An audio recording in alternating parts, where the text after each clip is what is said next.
All right, welcome back to the channel. Clearly I'm in the kitchen, so we are gonna do some cooking today. And if you clicked through this video because you saw the title, I wanna talk about one of the questions I get all the time. How do you actually eat 180 grams of protein every day without the need for shakes or supplements? Have you ever opened up your fridge, looked around and thought, how the heck am I gonna get 180 grams of protein today? I have nothing ready. I've been there.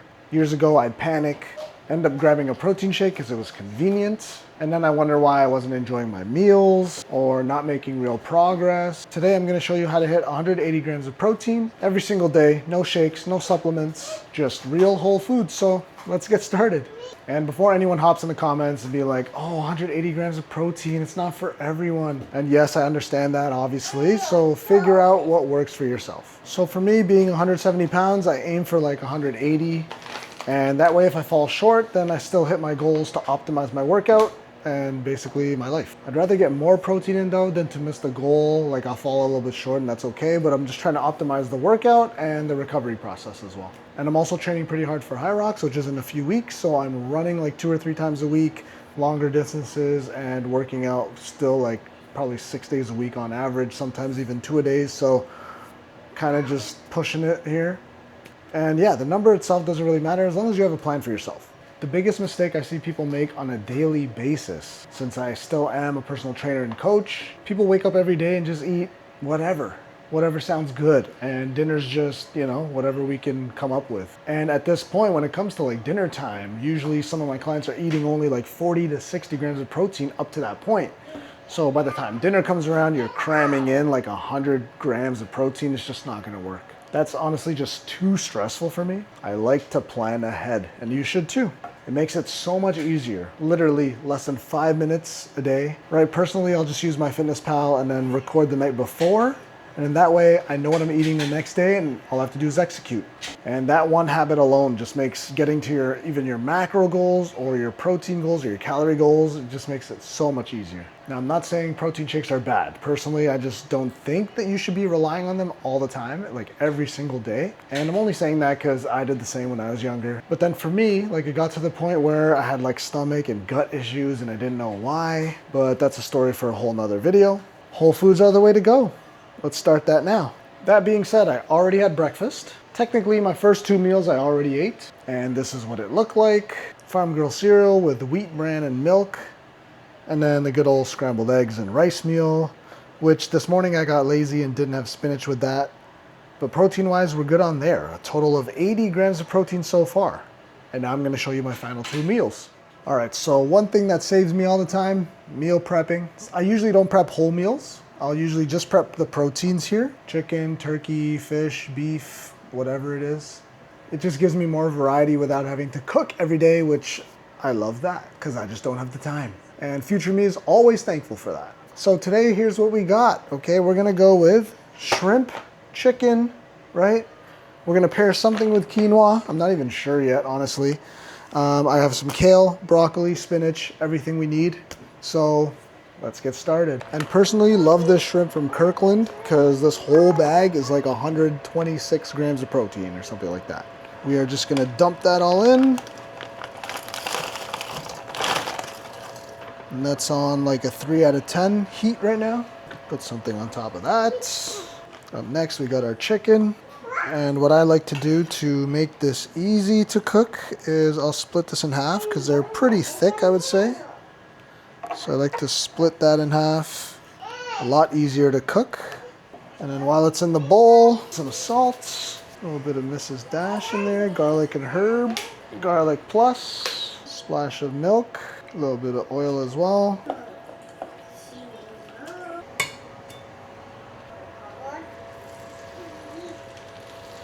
And now we'll wait for that. In the meantime, I'm just gonna put some quinoa on there. Quinoa, perfect. Just put some water in there. All we need to do here is flip this. This is pretty much done. Took like not even 5 minutes. Flip it to over. All right, so if we turn our attention to the shrimp, this just needs to move around a little bit. The ice is starting to melt because I pulled that shrimp from the freezer. Now everything's starting to melt, and then this will actually start cooking. You'll see the water kind of fade away and evaporate and just be one with the cooking process. I'm gonna season this soon, and I'll show you what I do to make this really good. Personally, I love shrimp. It's like high in protein and it's pretty lean. So I love having shrimp throughout the week. Okay, so I replaced the big pan for a smaller pan. Shrimp is cooking, as you can see here. I'm gonna turn that up a little bit to speed that up. Quinoa's going as well, that's on high. Million ways to make broccoli. All I do is wash it. I'll just cut it up with my hands, toss it in here, put some oil, put some salt, and then just fry that up a little bit. Very simple. And then the quinoa's going, that's starting to bubble up. Shrimp I turned up a little bit, and that is going as well. So in the meantime, my next meal is going to be this chicken and broccoli. So as soon as this broccoli is done, I'm just going to have rice, chicken, broccoli, keep it super simple. Then my next meal is going to be the quinoa. And then on top of that, I'll put my shrimp. And in the shrimp, I'll show you how we add vegetables to that to make it even better. All right, and now we change our attention to the shrimp here. This does not need a lot of salt, so don't put too much. It might make it too salty. Also gonna put some garlic plus on here. Ground cayenne pepper in there as well, just for a little bit of spice, nothing crazy. And then we'll just mix her around for now. Let it continue to cook. And then pay attention to the quinoa because you don't want to overcook that, so always keep an eye on that. Broccoli's looking good as well. It's going to be a great 2 meals. I'm going to eat about 30 to 40% of the shrimp that you see here. That's going to be my dinner. All right, so here's my lunch here. Super simple, chicken, broccoli, and rice. And now the quinoa's done. Now we're going to focus on the shrimp. Okay, so the shrimp looks like it's pretty much done cooking here. While there's still a little bit of like water in there, is where we're just going to toss in some chopped kale. Super simple, right? That'll cook in there. And yes, this is going to be packed with micronutrients because we're also going to put a little bit of spinach in there too. You can see all the kale and the spinach I put in there. It's already just whittling away and being one with the shrimp, which is great because it's a good way to pack in so much vegetables without you even knowing that they're in there.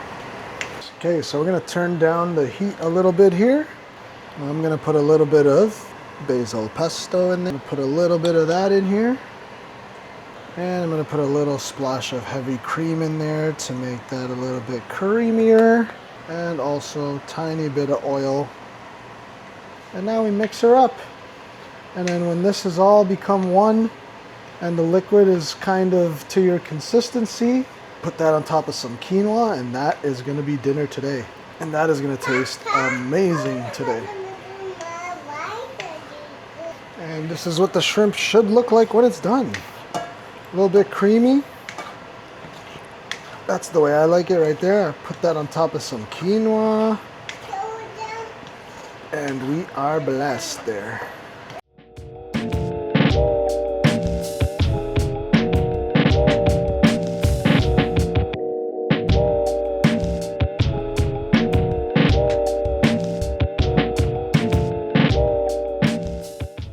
So there you go. There's a little insight to what I'm doing to get myself to 180 grams of protein every single day. That's also around 2,000 calories as well for me. I'm still cutting for another 4 weeks or so. No protein shake today. And I'm not anti-protein shake. If you're traveling, like if you're in a rush, then definitely you can have that. It makes sense in that scenario. That's when they can be useful. But I just don't think that it should be replacing a meal every single day, if you can help it. Hopefully this gives you a few ideas on what to eat for yourself too, right? You don't have to copy me exactly what I do, but it'll just take a look at what I'm doing and maybe you can alter it some way into your life as well. So some takeaways from this video: have a plan, right? Ideally the day before, so you know what you're doing the next day, and then you can just execute the plan.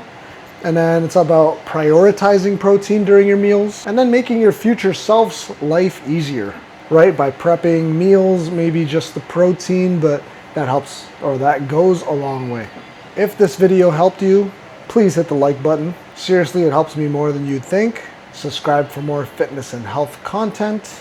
And it won't be cluttered by sponsors or ads or anything like that.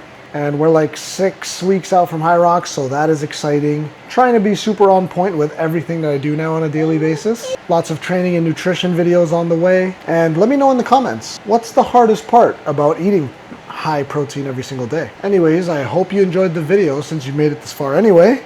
I will see you guys in the next one.